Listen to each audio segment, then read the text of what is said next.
Bentrovati dalla redazione, bentrovati da parte di Mirko Villanova, bentrovati su www.venetoglobe.com, lo spazio della nostra web tv che dedica allo sport ogni giorno in modalità on demand. Potete trovare appunto il tutto sul nostro sito, sul nostro streaming. Per quanto riguarda invece il digitale terrestre, 813-813 il nostro canale solo per quanto riguarda questo periodo per la provincia di Belluno, in attesa di ampliare un po' a tutto il Veneto nelle prossime settimane, nei prossimi mesi, come vi stiamo dicendo da quando siamo in onda con la nostra web TV.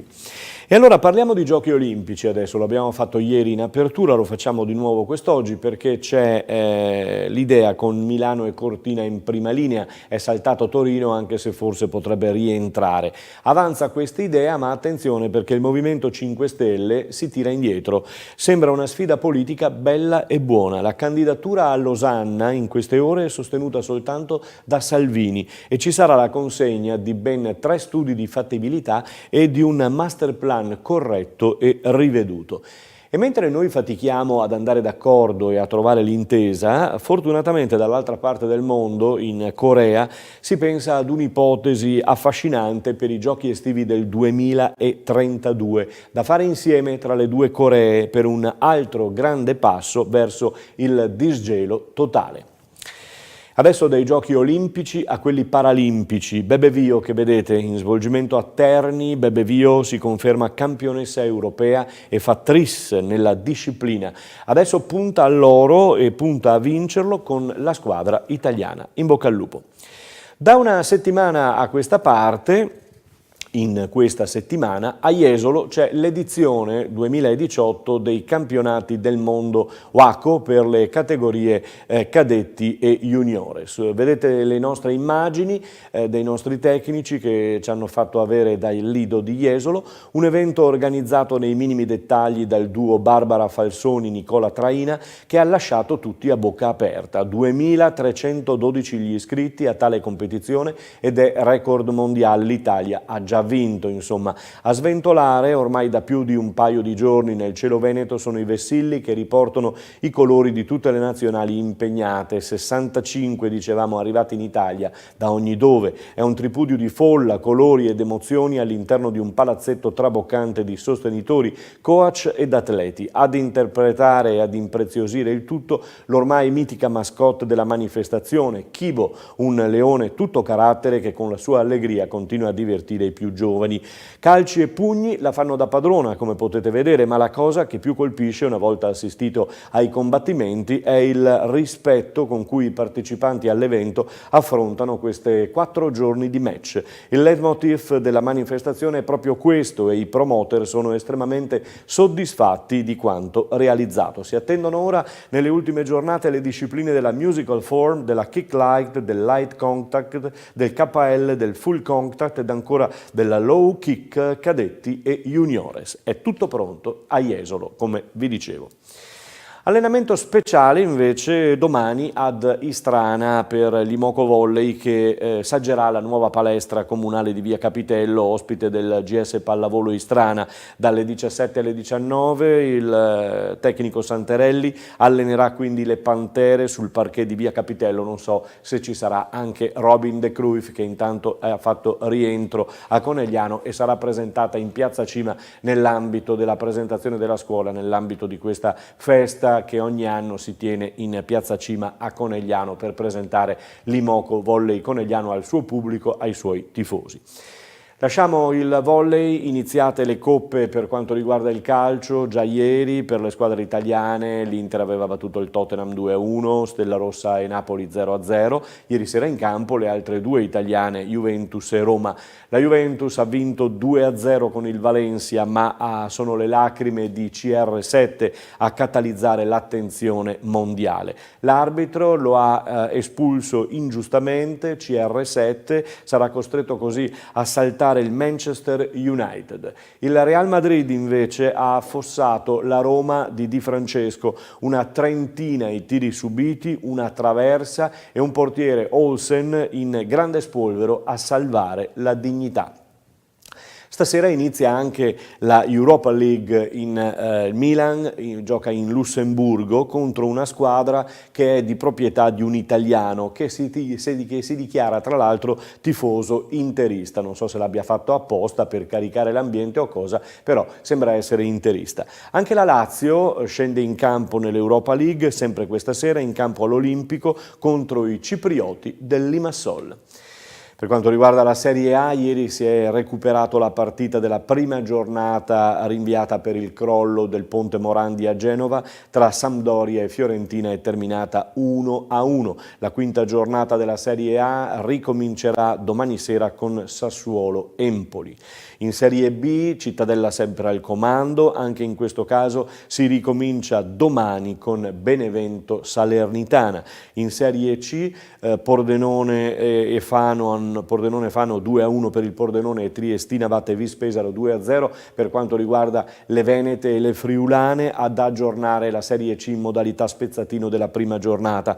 Anche la Serie D è tornata in campo finalmente, il Montebelluna ha perso nettamente 4-1 contro l'Este, adesso giocherà in casa il prossimo turno contro il Chions, un Chions che ieri sera ha giocato contro il San Georgen. Il recupero della prima giornata giocata ieri sera ha visto prevalere per 2-1 i friulani.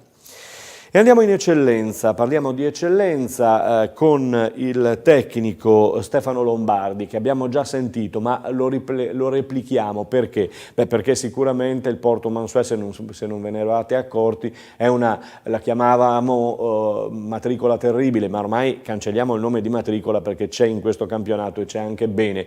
Lo ha dimostrato anche ieri sera in Coppa, poi vi raccontiamo. Ma andiamo a sentire le parole di Stefano Lombardi dopo la vittoria contro il Lia Piave domenica. Eccolo.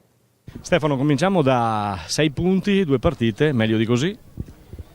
Meglio di così si può sempre fare, no? Perché ci sono stati degli errori anche oggi, un po' per comunque la temperatura elevata che abbiamo incontrato, un po' anche perché ci siamo complicati la vita in certe occasioni e soprattutto perché abbiamo incontrato un avversario che non ha mollato fino alla fine. Il tuo corrispettivo Tossani diceva che l'avete vinta perché voi l'avete messa sul piano fisico e loro ci sono caduti. Io non sono totalmente d'accordo, perché insomma non è risultata una bruttissima partita anche sotto il profilo del gioco. Ma io non ho mai visto una partita di calcio senza contatti fisici, a prescindere da quello. Ognuno può dire quello che vuole. Io ho visto una partita maschia, contenuta, non ho visto falli eclatanti o comunque normali contrasti, e non l'abbiamo vinta perché probabilmente meritavamo di vincerla. Sì, ha sottolineato anche il fatto che hai una panchina dove puoi pescare, perché a un certo punto hai tirato fuori degli uomini, li hai sostituiti con altri uomini che fanno la differenza, che possono fare la differenza. Io ho un gruppo di 20 giocatori che ragionano allo stesso modo, il mio, e questo mi permette di fare qualsiasi tipo di scelta. È chiaro che avendo la possibilità anche di gestire tecnicamente diverse situazioni, un allenatore può anche giostrare vari modi nel far subentrare le persone, però credo che se non si hanno gli stimoli adatti e comunque non si pensa, non si ragiona allo stesso modo, si può avere in panchina o in campo chi si vuole, ma non si raggiungono degli obiettivi. Poi abbiamo sempre detto che il trio davanti, mettilo come vuoi, ma Bonufà, Gnago, Fuscello oppure Tartaro, di davanti innescati fanno paura. Fanno il loro lavoro bene perché hanno voglia di far gol, però quello che ci tenevo a dire è la dedizione a partire da loro anche in fase difensiva è quella di comunque dare una mano anche a tutti i reparti. E sottolineerei comunque la prova di tutti oggi, perché se guardiamo anche i fuori quota si sono fatti 90 minuti sotto questa temperatura, da De Obi a Dema, e hanno fatto il loro lavoro egregiamente, insomma. Cavagan, che poi quando si è visto è messo in mezzo, che è un signor giocatore anche questo. Sì, ha avuto qualche problemino fisico, non ho potuto pensare di schierarlo dall'inizio per un problema che ha avuto in questi 2 giorni, però quello che conta non è quanto giocano, ma è come giocano nei minuti che li utilizzi. Insomma, 6 punti domenica? Domenica si fanno sempre le cose per ottenere il massimo, col massimo rispetto per l'avversario, ma non si va mai in campo per passeggiare. Bocca al lupo. Crepi. Intanto, come dicevamo, ieri sera turno di Coppa Italia contro la Liventina a Motta di Livenza, risultato che si è fermato sul 3-3, permettendo così al Porto Mansuè di andare avanti agli ottavi di finale. Poi parleremo della Coppa. Andiamo sull'altro campo, Treviso-Real Martellago è terminata 2-1 domenica. Sentiamo ai nostri microfoni Antonio Baggio, grazie all'ufficio stampa del Calcio Treviso che ha curato l'intervista. Eccola. Tony, ci hai preso gusto, dopo Nervesa, primo gol in casa, anche se giocavamo a Volpago. No, importantissimo il fatto che abbiamo vinto, perché erano importanti 3 punti, dopo che la prima partita abbiamo pareggiato 0-0, anche se avevamo fatto bene, e quindi è stata una bella partita, anche se abbiamo sofferto forse un po' troppo, però abbiamo dimostrato che sappiamo soffrire. Senti, te lo ricordi il gol? Descrivi. È stata un'azione partita da dietro, mi sembra, Granzotto l'ha messo in mezzo, mi sembra di aver saltato un uomo tirato, è andata bene diciamo, e ben venga dai. Senti, è emozionante davanti poi a tutta questa gente che ha seguito la squadra. Assolutamente, i tifosi, come ti ho detto l'altra volta, sono importantissimi e sono una cosa grandissima per noi, perché con il loro tifo ci dà una marcia in più. Una vittoria però sofferta, perché c'è stata poi una fase della partita in cui il Martellago ha veramente rischiato di mettere sotto il Treviso. Diciamo che loro sono una buona squadra, perché come si è dimostrato verso la fine della partita, quasi tutto il secondo tempo loro hanno attaccato bene, noi ci abbiamo provato, diciamo che siamo stati bravi questa partita a tenere il risultato e faremo meglio la prossima partita. Dai. E il Treviso potrebbe essere penalizzato per il discorso dell'eventuale tesseramento sbagliato di Djukic. A livello di spogliatoio, come l'avete presa? Magari questa situazione in un certo modo vi ha ancora più caricato positivamente oggi in campo? No, diciamo che ci ha un po' stupito questo fatto qua, non sapevamo nulla fino quasi fine settimana, ci ha spiazzato possiamo dire. Però abbiamo dimostrato che comunque ci eravamo detti prima della partita che non dovevamo pensare a questa cosa, ma cercare di portare a casa il massimo da questa giornata. Domenica andate a Tombolo, sulla carta sembra una partita scontata, però lo 0 in classifica dei padovani non deve assolutamente ingannare, per il Treviso sarà un impegno tosto. Assolutamente, infatti loro è vero che hanno perso 2-0 oggi contro la Luparense, il derby, però in Coppa avevano vinto, quindi hanno dimostrato di sapere il fatto loro. Andiamo lì sicuramente per portare a casa i 3 punti, perché non si può sbagliare niente già dalle prime partite, e faremo sicuramente meglio di questa partita per quanto riguarda la gestione della palla. In settimana vedremo gli errori che abbiamo commesso e cercheremo sempre di fare il meglio. E si troveranno sulla panca del Tombolo Susic, mai dimenticato giocatore appunto del Treviso.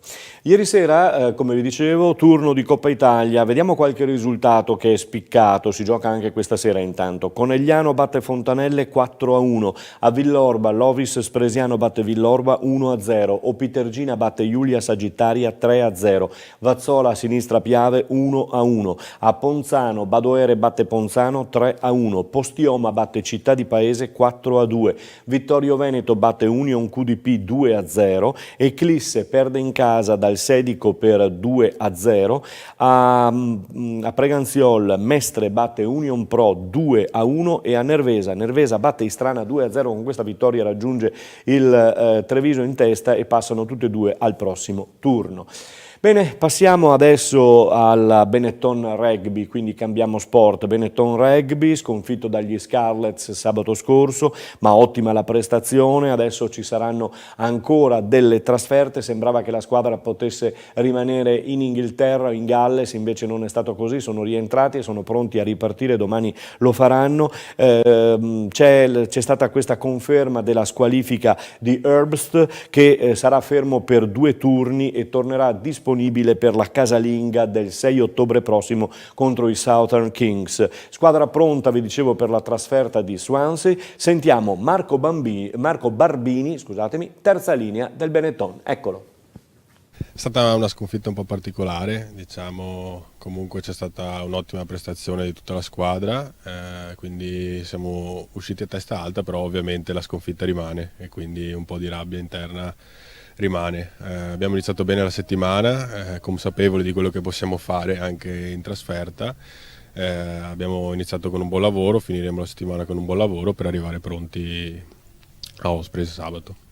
Cosa pensi di queste prestazioni in questo inizio di stagione? È stata un inizio di stagione comunque positiva, subito dal prestagione in generale come allenamento, è stato di ottimo livello, come squadra globale diciamo, abbiamo risposto bene e si è visto anche dalle performance che abbiamo messo in campo nel prestagione contro Worcester, Leicester e poi le Zebre. E dopo subito comunque sono state le prime 2 vittorie, anche una in trasferta e quindi diciamo un prestagione positivo. Dopo è arrivata quest'ultima partita come abbiamo detto prima con la sconfitta però a testa alta, però il campionato è lungo, mancano ancora quasi 18 partite, quindi c'è sempre da lavorare. Sei stato uno dei giocatori più impiegati e più performanti in questo caso, quali sono i tuoi obiettivi? Beh, gli obiettivi come sempre è quello di giocare. Quest'anno abbiamo la fortuna di avere comunque una rosa molto allargata e di altissima qualità, quindi in qualsiasi ruolo c'è una sana competizione che ti porta a performare. Ma è anche buono perché comunque ci sono tanti giocatori di livello, infatti con le tante partite che ci sono c'è un buon giro